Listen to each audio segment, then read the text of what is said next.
Principal Matters Podcast, episode 340.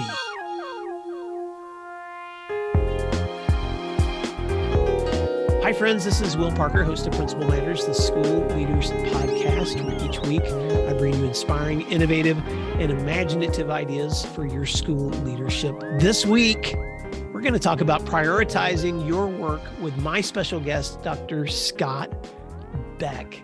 Dr. Scott Beck is an educator with 24 years of experience as a teacher, coach, assistant principal, head high school principal, central office administrator, and adjunct professor at the University of Oklahoma. He became a proud national board certified social studies teacher in 2008 and was selected as the 2019 Oklahoma Secondary Principal of the Year. Scott currently serves in the capacity of employee engagement officer for the Department of Commerce in the Chickasaw Nation and continues to teach principal prep courses for aspiring leaders as an adjunct faculty member at the University of Oklahoma. Dr. Scott Beck, welcome to Principal Matters Podcast. I always like to ask my guests if they can please fill in the gaps in that intro and tell listeners something else they may be surprised to know about you. Well, Will, it's a real pleasure just to get to visit with you. And I'm going to throw it back on you real quick to say, you've had really an impact on me over the years that we've had the opportunity to know each other. So I'm getting to see your servant's heart and just the work that you do. And so it really is cool. Just the opportunity to visit here for a few minutes. I don't know. I think you got it. Other things, I still feel like, though I'm not currently in the seat, I still feel like most days I'm like a high school principal at heart, Will. So I don't know that would be surprising. My daughter's a ninth grader now. And so I'm getting to go back and see through the eyes now as a parent. So yesterday I was at the school, getting to be in that same school that I got to serve in as principal for so many years. And talk about getting on a bike. Like, it was hard to not just jump in and just start running things. So I think I'm definitely a high school principal at heart, and everything else. I think you got it. I think that made me sound way better than I am. So, well, sometimes I wonder if, like, this is a really bad comparison, but when I go to Veterans Day parades, all these guys put on their uniforms from the old days and they walk up, they march down the street, even if they're retired. Sometimes I think principals, it doesn't matter how long you've been out of the seat.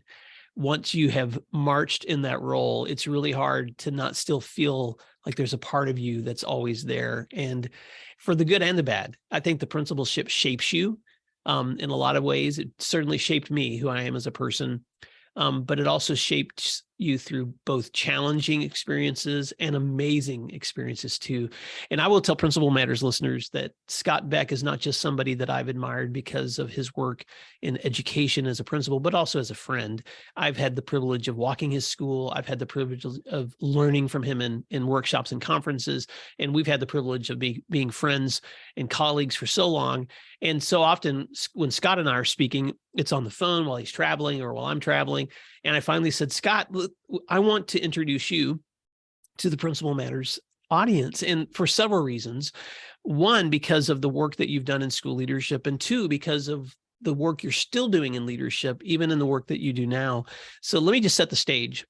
Before we jump into the work you're doing now, which I think is so fascinating, and we've had a lot of episodes recently on Principal Matters about transitions in education.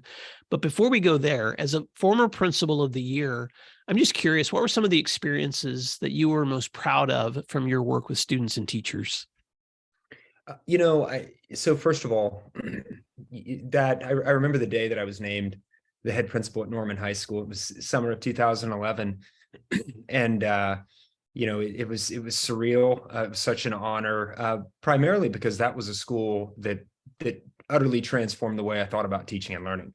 The culture of the school was one that the teachers were just unbelievable. Well, I mean, they were professionals. The standard of excellence was just so high. It changed everything. It changed everything about when I arrived there in 2004 as a social studies teacher. And it changed everything about the way I thought about teaching and learning. And it just opened up a whole new world of passion for me in that regard. And so then, when my mentor, Dr. Lynn Chesley, when she retired and I had the privilege of being named principal, there was very much a feeling of how do we, what was special about the culture of that school, the teaching culture of that school. How do we preserve that? How do we continue that legacy on, and then find ways to even stand on those shoulders and hopefully drive it forward from there. And so some of my great memories and experiences were the people, the moments. I could go down a laundry list of teachers and getting to watch teachers do what they do. Gail St. John was an English teacher that we had at Norman High School, and was just it's moving to even think about her. And I had the honor of being in her class the last hour of her last year of teaching.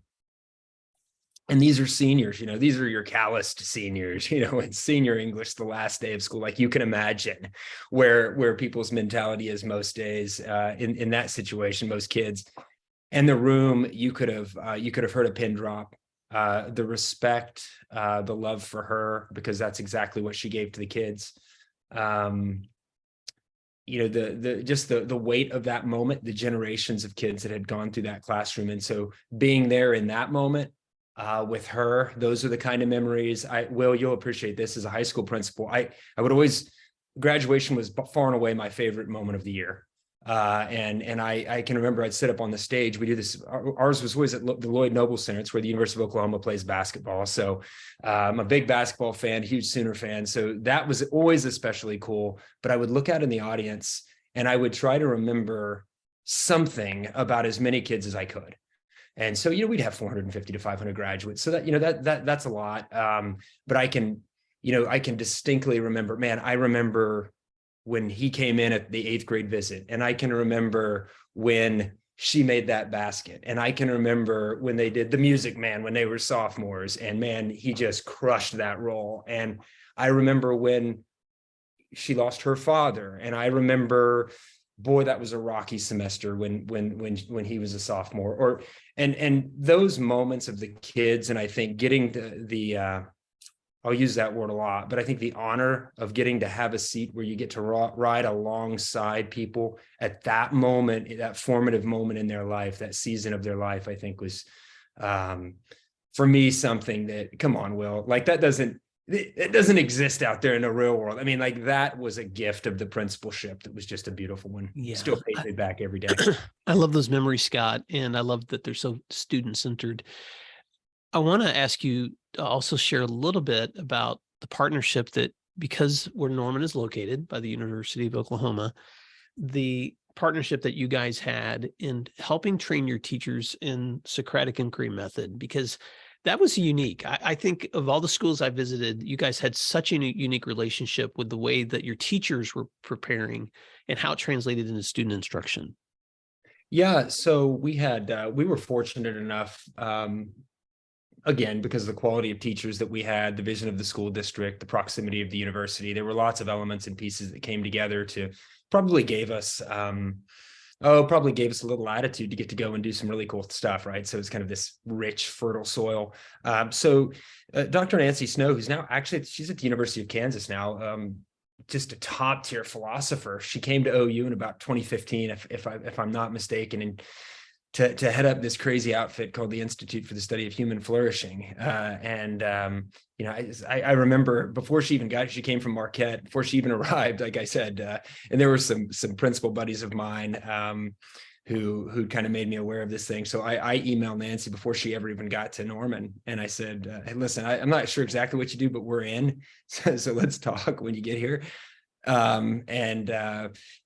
were instrumental in the cultivation of the virtues, cultivation of the intellectual virtues among our students, with our teachers, providing resources and professional development. They actually funded the development of we curated a virtue resource library in our library there at Norman High, with resources for parents and for students and teachers. And so just some really, really fun work. I think we get to send teachers to conferences all over the country. The Institute supported that.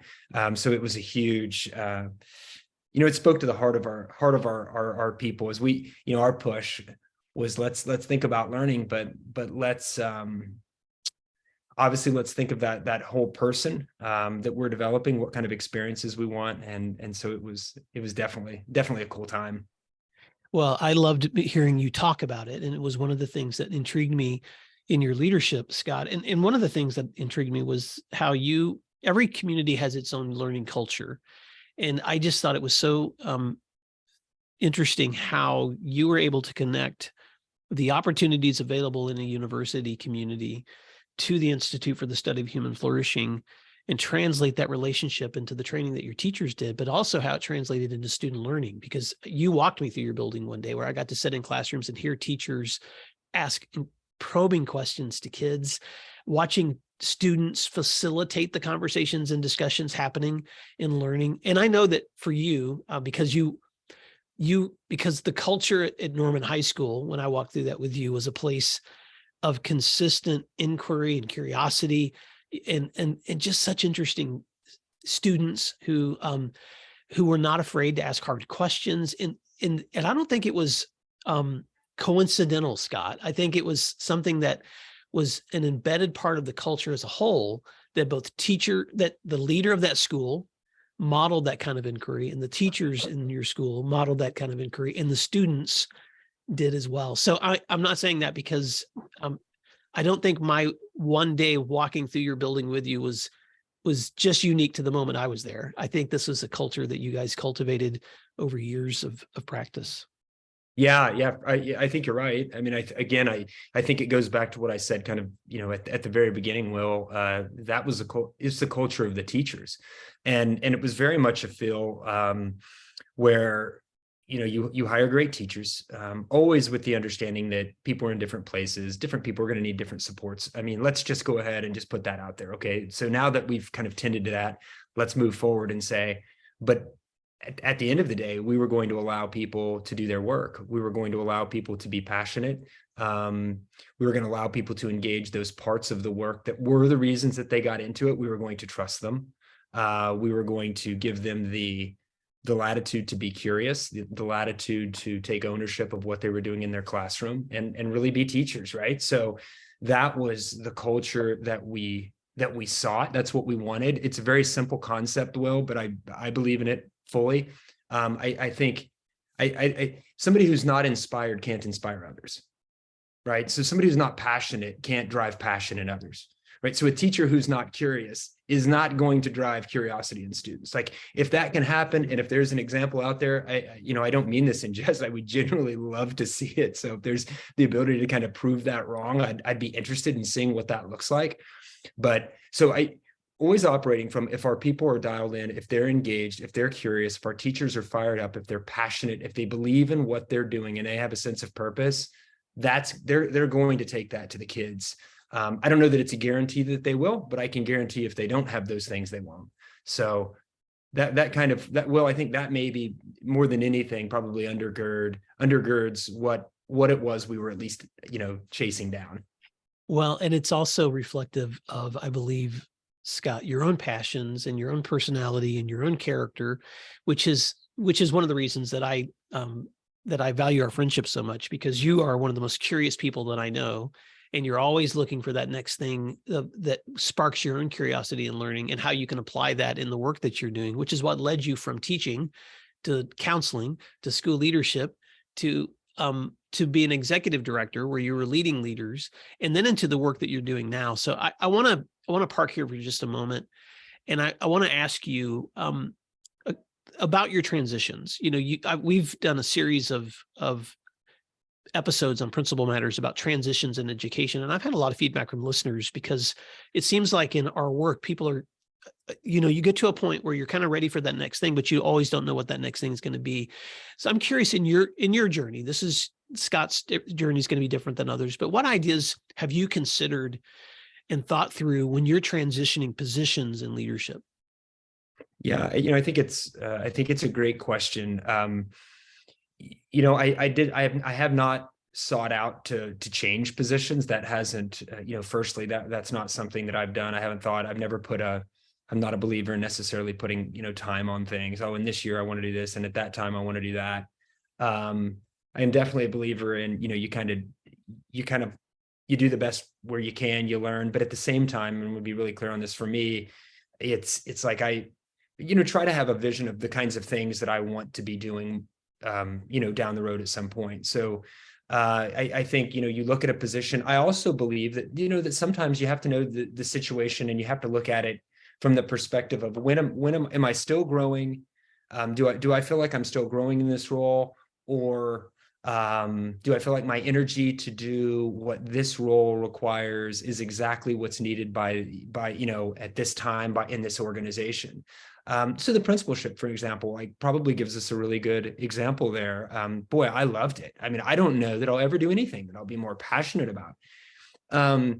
And so that's not why I moved and transitioned out of the principalship, but I think it's an example of like, I think you do need to know there was a time when you say, okay, it's definitely time for somebody else to take this on.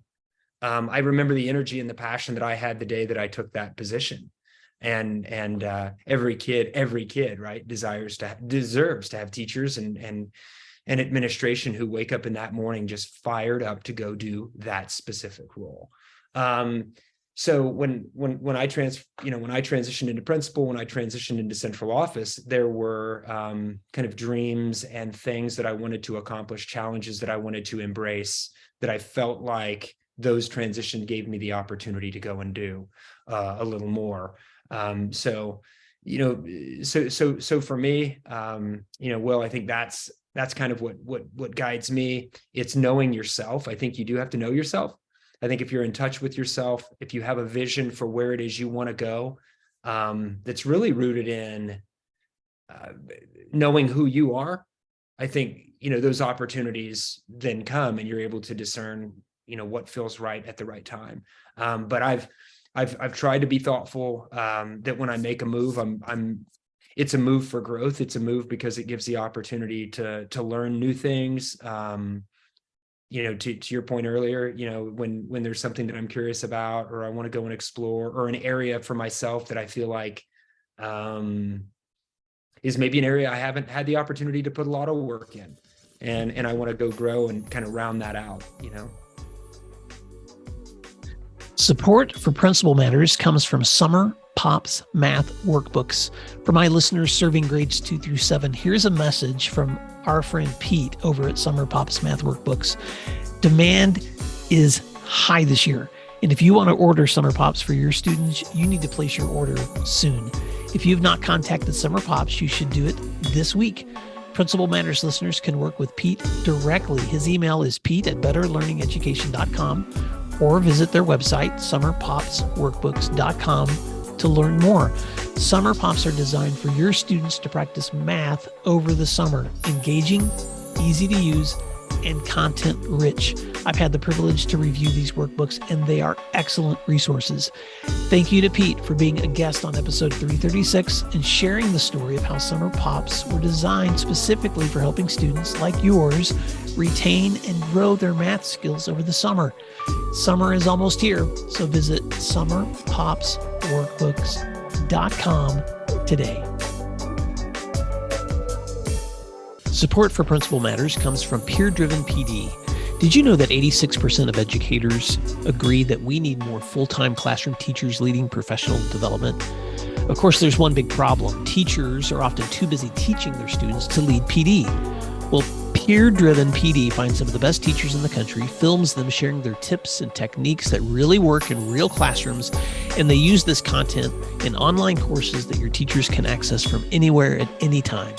Visit peerdrivenpd.com to check it out. I've gotten to know Mike, the founder of Peer Driven PD. He's actually been on the podcast. Check out episode 328. I've had access to his content, and it's the real deal. So if you want your teachers to love their PD and to learn strategies that are tested and proven by their peers in real classrooms, visit Peer Driven PD to request a quote today. Be sure to let them know that Principal Matters sent you, and Mike will include a package of complimentary resources specifically for admins. That's peerdrivenpd.com.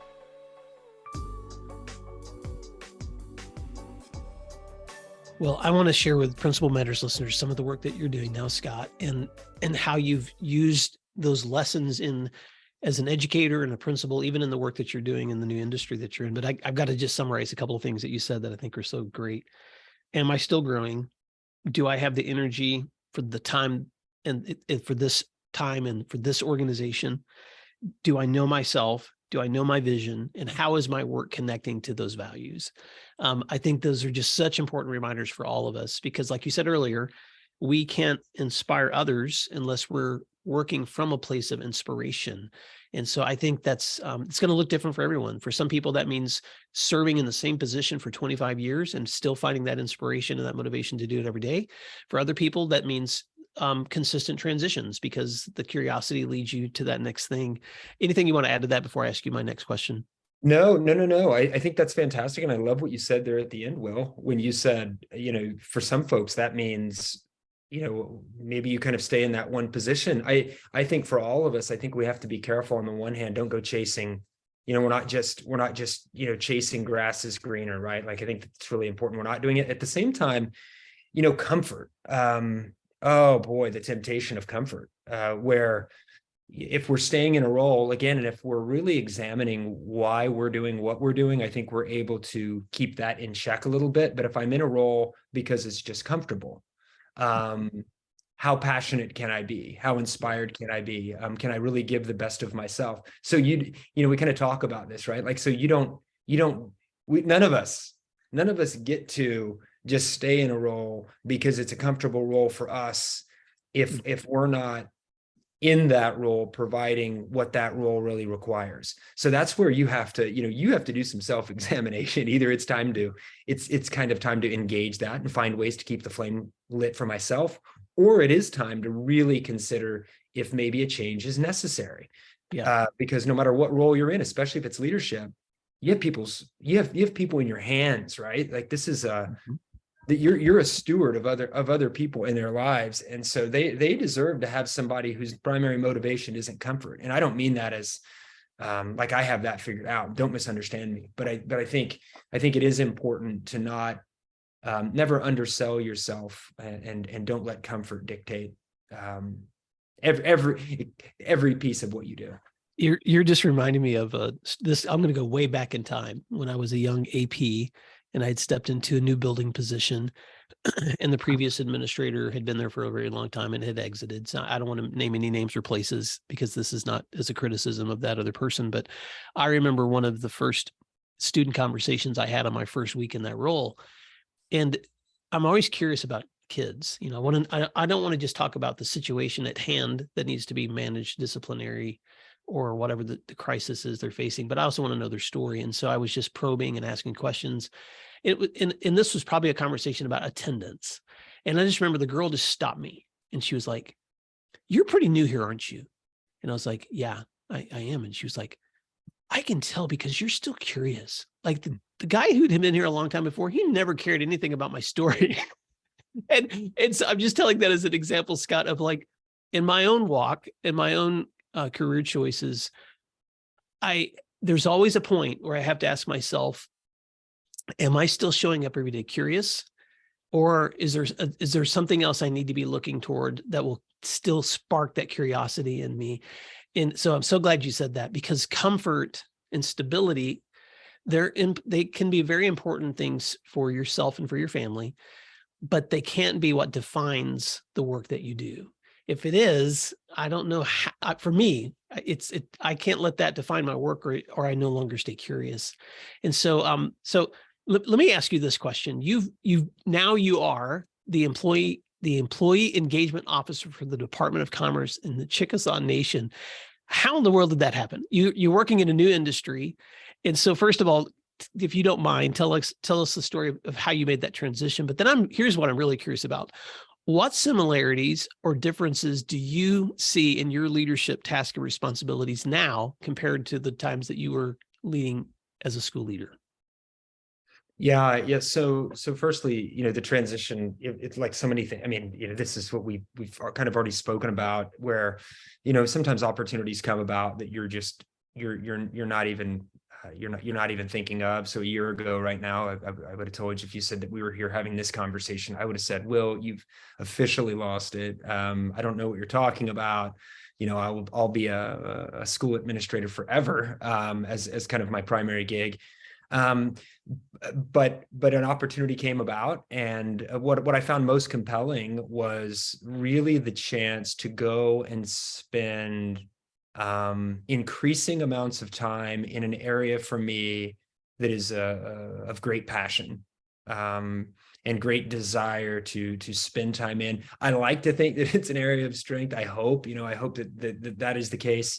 But it's certainly an area that I'm very passionate about. So when you kind of looking at your day and you're saying, well, if I can go and grow in this area and I can put this kind of intensive energy and full force behind doing this piece of the work, that's what really drew me. And specifically, that looks like, well, we're from leadership development, working with managers and leaders at all layers of our organization, but serving them, supporting them, finding ways. I get to wake up every morning. Well, I get to wake up every single morning, and I get to just eat, sleep, breathe, focus on, and work on finding ways for us to connect with our people in ways that add value to them, that engage them, that give them a great place to work, that help them feel supported and successful.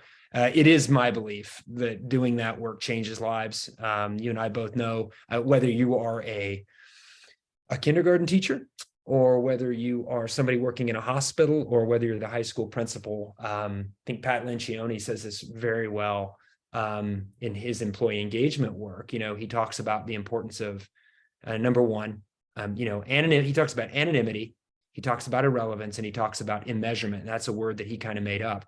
But anonymity means people have to know, they have to be known and valued as people, right?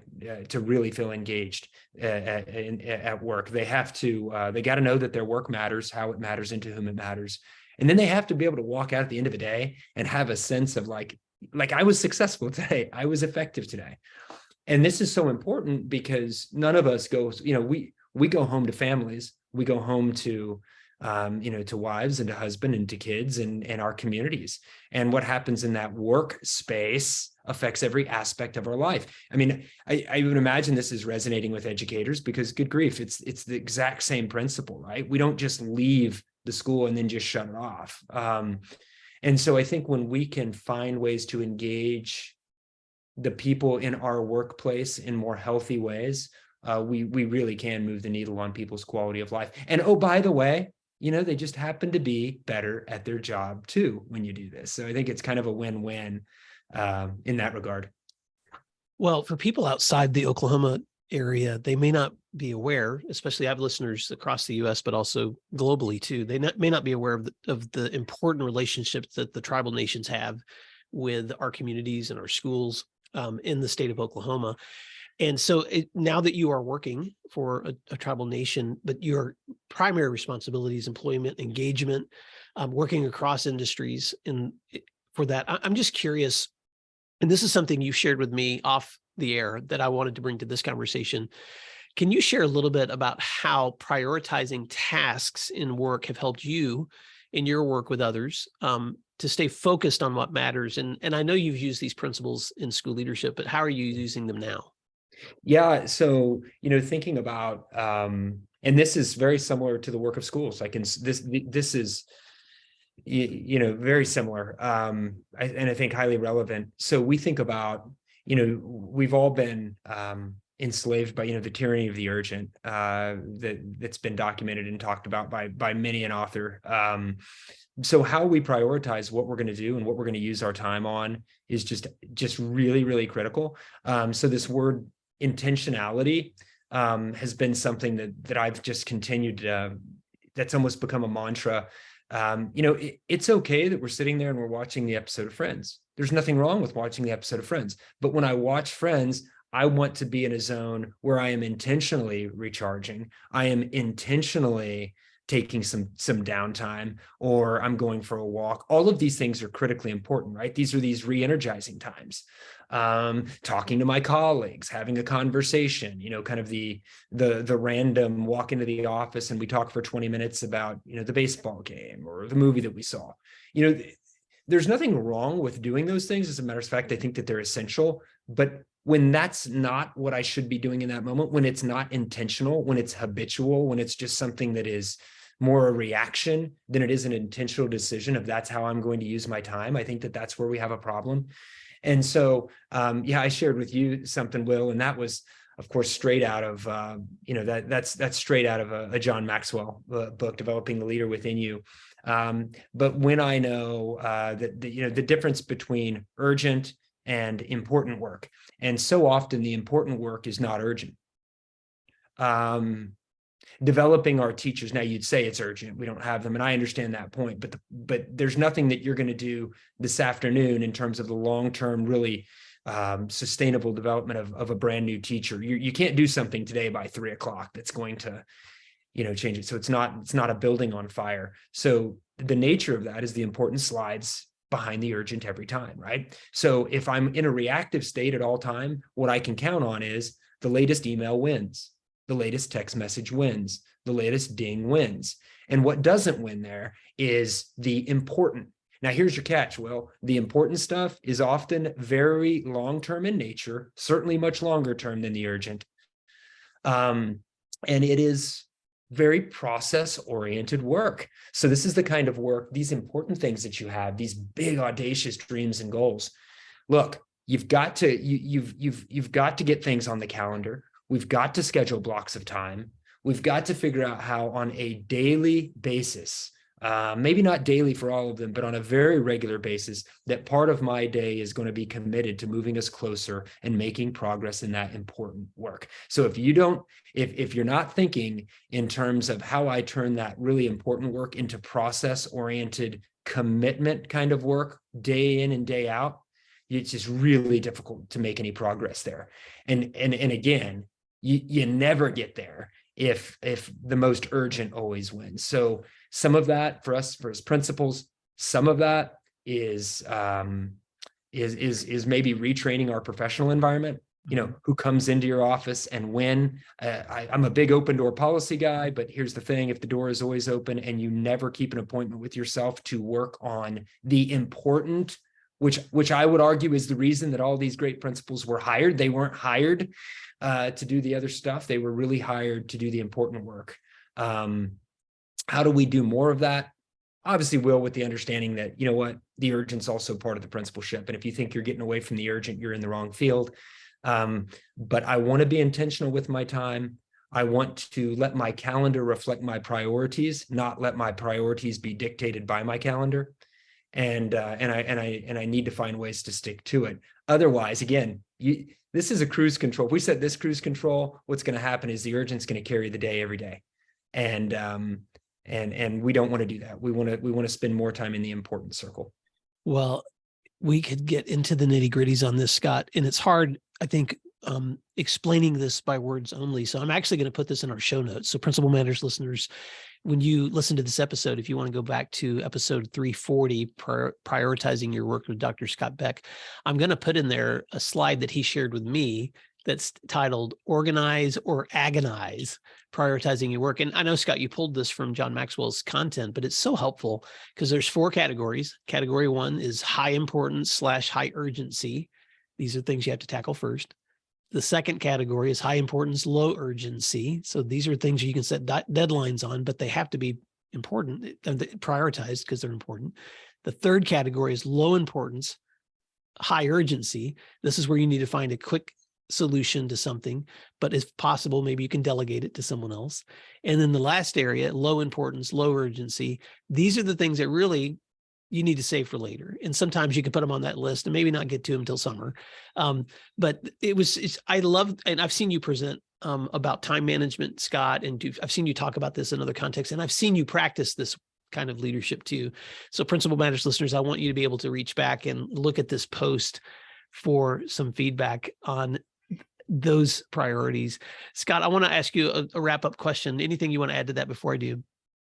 No, I know. I think you got it. I just want to make sure. Yeah, definitely will make sure we give all the credit to John Maxwell. Hey, but I'll tell you, we'll say to everybody, we talk process. Your growth. I'm gonna argue that your growth is the absolute greatest process, most important work that you're gonna do, and it is amazing. All those reminders that we all thought we knew. It's amazing how you continually encounter those when you are on a regular basis. Reading and absorbing, just like your listeners are doing. Obviously, they wouldn't be listening to you if they weren't doing that. Well, Scott, you have your teaching degree, your degree in leadership, you have a doctorate, and you're actually working on another degree. I don't think you ever stop. And so what's next for you? And what's some parting words of wisdom that you want to share with listeners? And then how can they stay connected with you? Yeah, so I am. I told you earlier about the Institute for the Study of Human Flourishing. Dr. Snow. This was an inroad from her work. It's through the University of Birmingham in the UK, actually, and it is a master's degree in character education. So that virtue cultivation, all of those kind of rich things, just really spoke to me. So I've been working on that. I'll get to finish all of that this year. So really getting to do a deep dive into some servant leadership stuff, which I've just learned so much, and it's been humbling and really cool. So continuing to work on that. In terms of staying in touch with me, well, man, I wish I had a great answer for that. I haven't been on social media. I know this is like, I'm going there, but I'm like saying it. I haven't been on a lot. I do have still do have my Twitter account. I'm not on there a lot. You may have a better answer, but I think the best way would probably be to get in contact with you, and then they can get in contact with me. Well, and I know you're on LinkedIn, Scott. So I know a lot of leaders can find you there as well. Yeah. Well, Principal Matters listeners, I just want to encourage you to take an opportunity, if you haven't already, to hit rewind on parts of this conversation with Dr. Scott Beck, because Scott, one of my favorite parts of doing this podcast is when I get to listen back. There's so many golden nuggets when I talk to you, and I can't wait for not only to share this out with listeners, but also for my own benefit as I listen back to just think about the qualities and takeaways that you share in every conversation I have with you. Principal Matters listeners, if you want to reach out to Scott, check the show notes, and I'll put his contact information there and a link to his LinkedIn page. But until next time, thank you, Scott, for doing what matters. And thank you, Principal Matters listeners, for what you do every day, because what you do matters. And we'll see you next week. You can find free resources like this one at my website at williamdparker.com. Check out the services link on williamdparker.com to learn more about leadership academies, mastermind offerings, and executive coaching. If you're planning professional development for the year ahead, or you're looking for keynote presentations from any of my books, please email me at will@williamdparker.com. Thank you for learning together today, and thanks again for doing what matters.